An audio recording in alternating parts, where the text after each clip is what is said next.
Ahoy, shipmates! Welcome back to Ancient Mysteries, where we hoist the sails of curiosity and navigate the tempestuous waters of history. Today, we are setting our compasses for uncharted territory as we unearth the tales of 7 of the most notorious and, dare I say, business-savvy pirates who ever sailed the 7 seas. Number 1. Blackbeard. Blackbeard, or as he was known to his mom and tax collectors, Edward Teach. This man didn't just plunder, he put out a full-on Broadway show while doing it. He'd light fuses in his beard before battle, making him look like an early prototype of a Marvel villain.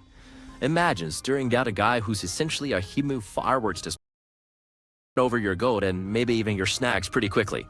But Blackbeard wasn't just a human jack-o'-lantern, he had a mind for strategy.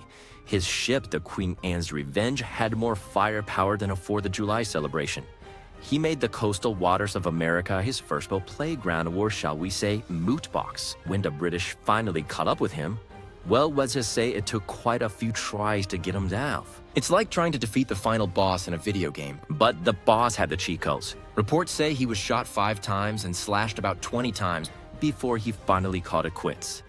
Number 2, Bartholomew Roberts. If book, Bartholomew Roberts would be voted most likely to succeed. And for good reason. Known as Black Bart, this Welsh pirate seized over 400 ships during his career, a record that puts even the most successful Silicon Valley entrepreneurs to shame. Black Bart was the kind of guy who came to the pirates game late, but made up for lost time with pure zeal. Originally a 3rd mate on a slave ship, true calling when pirates captured his vessel. Within 6 weeks, he was elected captain. Talked about a promotion. But don't mistake him for just another thug with a sword. Roberts was a man of principle, well, pirate principles, but principles nonetheless. He was known for his pirate code, a set of rules for his crew.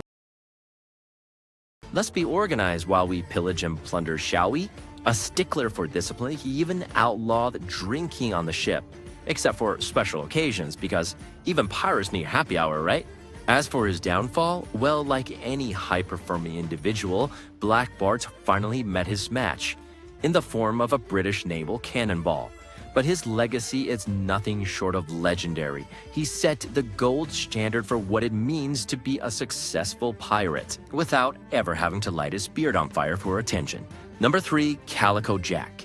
Calico Jack, or as history buffs might know him, John Rackham. If you're wondering why he's called Calico, it's not with cashmere quilting. Nope, that may refers to the cheap, colorful fabric he often wore. Calico Jack was what you might call opportunity.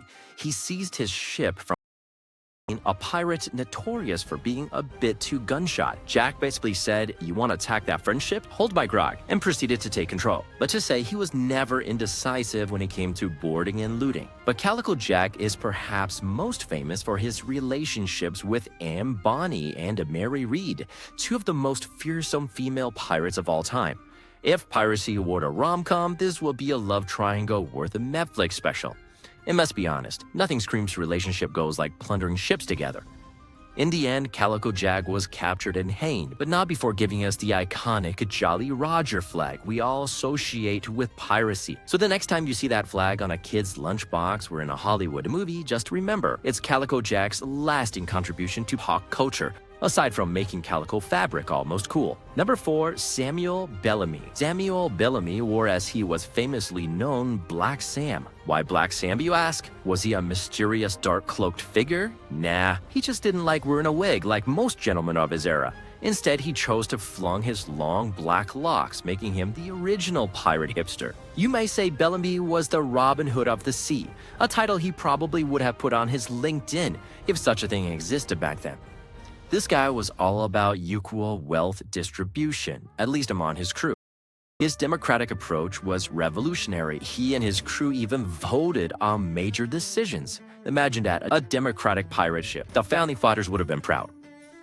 Bellamy is best known for capturing the Whydah Galley, a slave ship turned treasure ship. After its capture, the Whydah became Bellamy's flagship, and oh boy did it live up to its reputation. It's estimated to have carried the equivalent of $120 million in today's money. Yeah, you heard that right. Black Sam was making it rain doubloons. Sadly, like many overnight successes, Bellamy's high-flying life was short-lived. The Whydah sank in a storm off Cape Cod, and Bellamy went down with it. The Whydah's wreck was eventually discovered in 1984, and it remains the only verified pirate shipwreck ever recovered. Number 5. Grace O'Malley. Grace O'Malley was Ireland's pirate queen. If you ever thought piracy was a boys' club, then prepare to have your ship rocked. This lass sailed right through the glass ceiling, or shall we say, the stormy waves of the North Atlantic. Now, Grace was born into a seafaring family, so you could say she had salt water in her veins. She took to piracy like duck to water, or in this case, like a pirate to rum. When her husband was killed, did she mourn in widow's weeds? No, she took over his fleet and expanded her own pirate empire.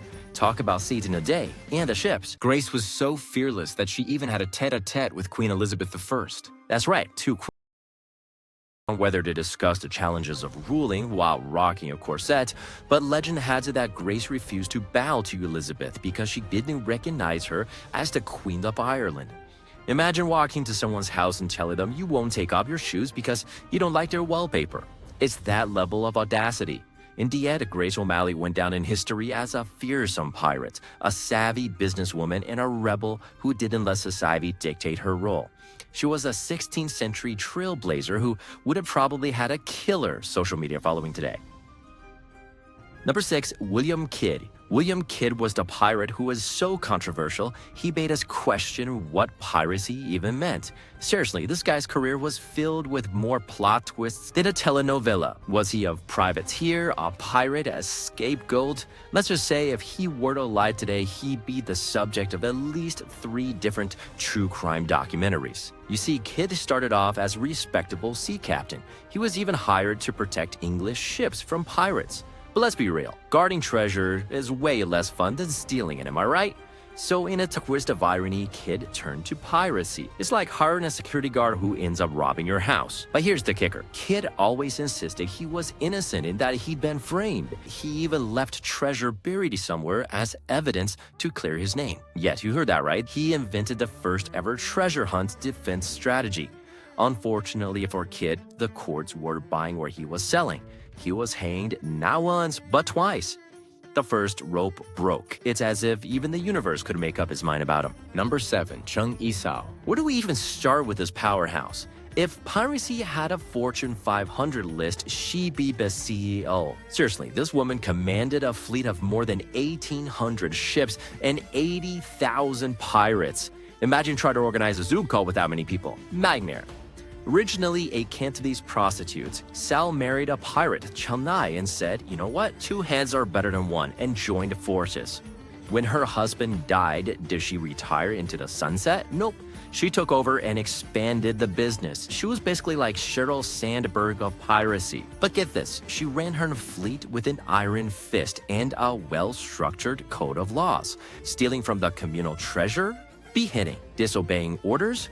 Beheading. Showing disrespect to a female pirate? You guessed it, beheading. She was a strict HR department judge and executioner all rolled into one. Sal's reign ended not with capture or death, but retirement. Yes, you heard that right, retirement. She negotiated a deal with the Chinese government for herself and her fleet, and spent the rest of her days running a gambling house because where you've dominated the high seas was left but to roll the dice on land. And that, my swashbuckling friends, concludes our thrilling voyage through the golden age of piracy. From beards on fire to queens of the sea, these pirates prove that anyone can make it big in the buccaneering business. And until next time, stay curious, everybody.